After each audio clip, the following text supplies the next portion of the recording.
श्रीनाथ जी गुरु गोरखनाथ जी के चरणों में आदेश आदेश आदेश।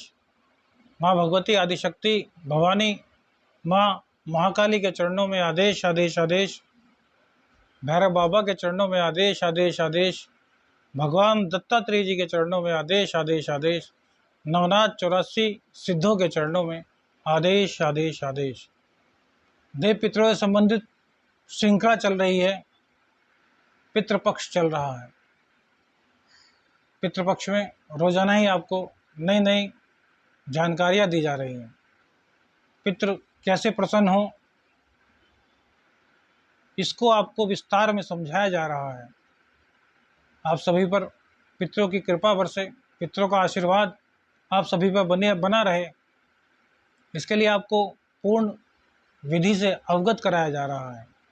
छोटी छोटी बातों का ध्यान रख के आप देव पितरों की कृपा प्राप्त कर सकते हैं। अब देखिए, श्राद्ध पक्ष के नाम से सब जानते हैं। श्राद्ध पक्ष को पितृपक्ष भी कहा जाता है।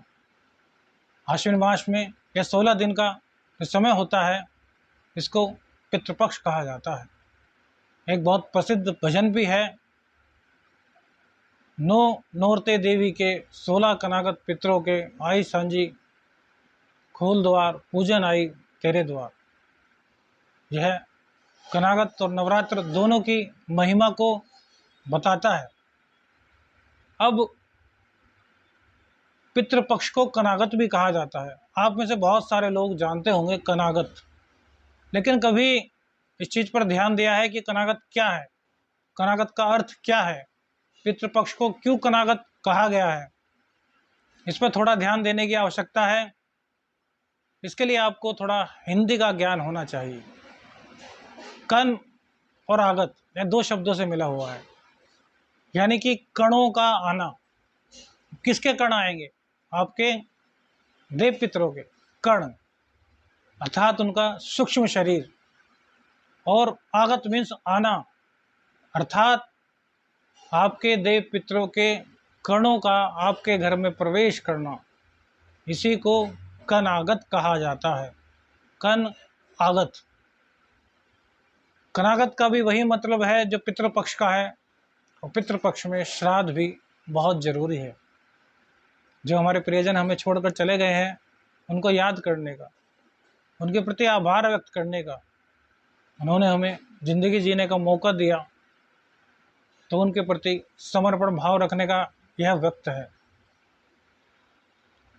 वे जो कण आते हैं, वो कण सूक्ष्म रूप में आपके घर में आते हैं, बहुत शक्तिशाली कण होते हैं। अब उसको एक साया कहिए, रूह कहिए, आत्मा कहिए, जो आपकी मर्जी, लेकिन वह होते आपके अपने हैं, आपके पूर्वज, जिनकी वजह से आप इस दुनिया में आज जीवित हैं। यदि वह न होते तो आपका भी कोई अस्तित्व नहीं होता। इसीलिए इस पक्ष में कोई और काम ना करके सिर्फ देव पितरों की कृपा ही प्राप्त करने के लिए आपको प्रयासरत रहना चाहिए और शुद्धता का पूरा ध्यान रखना चाहिए। आज के लिए आज्ञा दीजिए। अगली वीडियो में फिर आपको पितृपक्ष के बारे में और जानकारी देंगे, जिससे कि पितरों की कृपा आप पर हमेशा बनी रहे। श्रीनाथ जी गुरु गोरखनाथ जी के चरणों में आदेश आदेश।